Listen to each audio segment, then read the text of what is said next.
Olá, estamos começando mais uns 5 minutos de verdade. E hoje eu quero falar sobre pregadores do Evangelho. Eu não gosto de generalizações, porque já passei por muitas, né? Já fui comparado com muita gente ruim, e eu não gosto disso, né? Em todo aglomerado de pessoas, tem pessoas boas e pessoas ruins, não é? E tem pessoas honestas e pessoas desonestas. E no meio dos pregadores não é diferente. Não é? Os pregadores são seres humanos e, portanto, existem pregadores honestos e pregadores desonestos. Existem pregadores que só pensam no seu status, né? Só pensam em se autovalorizar, em autoglorificar. Não é? E esse não é o papel do pregador. O pregador é uma pessoa que leva a mensagem a outros. E não é qualquer mensagem também. Porque hoje em dia nós temos aí vários pregadores que levam palavras que não levam a nada, não levam a lugar nenhum, cheio de buracos, sem nenhuma objetividade, sem nenhuma direção, não é? Uma coxa de retalho total, um absurdo assim total. Começa pregando uma coisa e no meio começa falando de outra e termina falando de outra, não é? Então, isso é muito ruim para o cristianismo. Não é? O cristianismo hoje tem sido desvalorizado, tem sido, não vamos dizer assim, colocado muita água no meio do evangelho. Não é? E não é uma água boa ainda por cima, é uma água podre, uma água fedorenta, uma água contaminada, não é? Venenosa. Eu abomino esse tipo de coisa. Eu aprendi, não é, a ter um ouvido seletivo, e eu tenho um ouvido seletivo, tá bom? Eu não ouço qualquer coisa. Eu só ouço aquilo que me chama atenção, aquilo que me faz refletir, aquilo que me corrige, aquilo que me exorta, não é? Que faz eu prestar atenção no que eu estou ouvindo.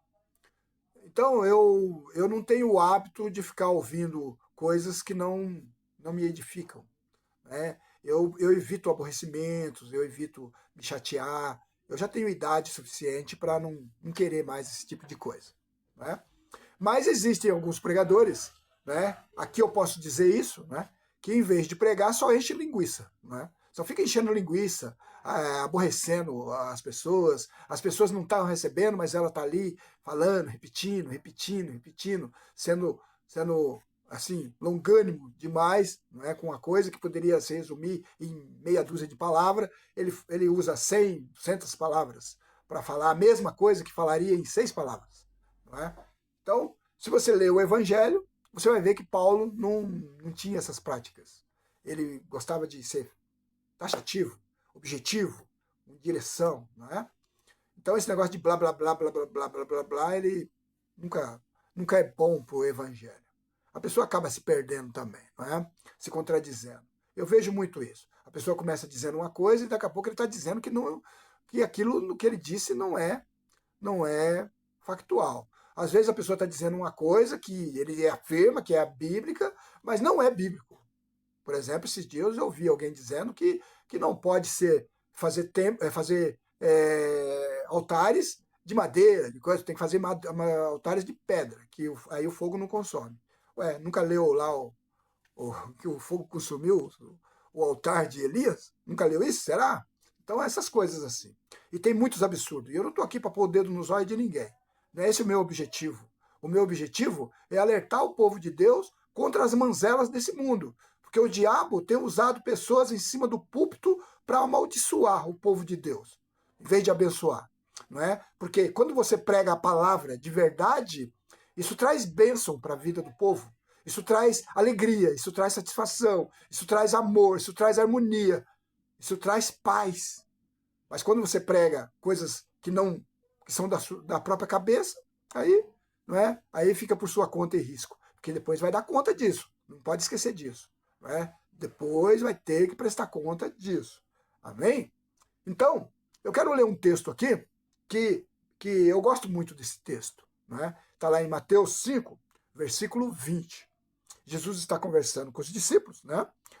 E ele está explicando lá para os discípulos que ele não veio para revogar a lei, né? E Jesus faz uma frase assim que deixa os discípulos chocados, totalmente chocados.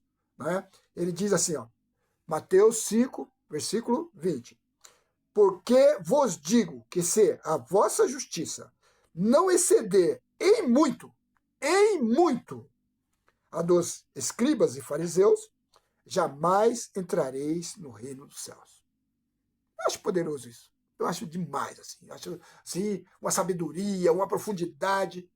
Porque é assim, querido, nós temos aí diversos pregadores, não é? Pregadores até famosos, mas que defraudam o povo, que roubam o povo, que enganam o povo. E aí que justiça é essa? A mesma coisa que faziam os fariseus, os doutores, os escribas. Né? Esses dias eu estava orando e o Espírito Santo me falou assim, hoje em dia existem sacerdotes fazendo coisas piores do que os sacerdotes no tempo de Jesus. Gente, isso é muito sério, não é? Então a gente precisa parar de blá blá blá, parar de meninice, sabe? É muita meninice no meio do cristianismo, muitas pessoas despreparadas, pessoas sem preparo nenhum, não é? Eu aprendi desde muito jovem, como cristão, de que se você não sentasse para aprender, você não podia ficar em pé para ensinar. Você não podia. Então, hoje em dia, não. Hoje em dia, você pega aí crianças, totalmente crianças. Não estou falando de idade, simplesmente, mas falando de crianças espirituais. Crianças que não têm nenhuma noção do que está falando. Não tem nenhuma noção do poder da palavra. Né? A palavra é poder. E a pessoa não tem essa noção. E aí desvaloriza, desmistifica, não é? Muita humanidade no meio do povo de Deus hoje.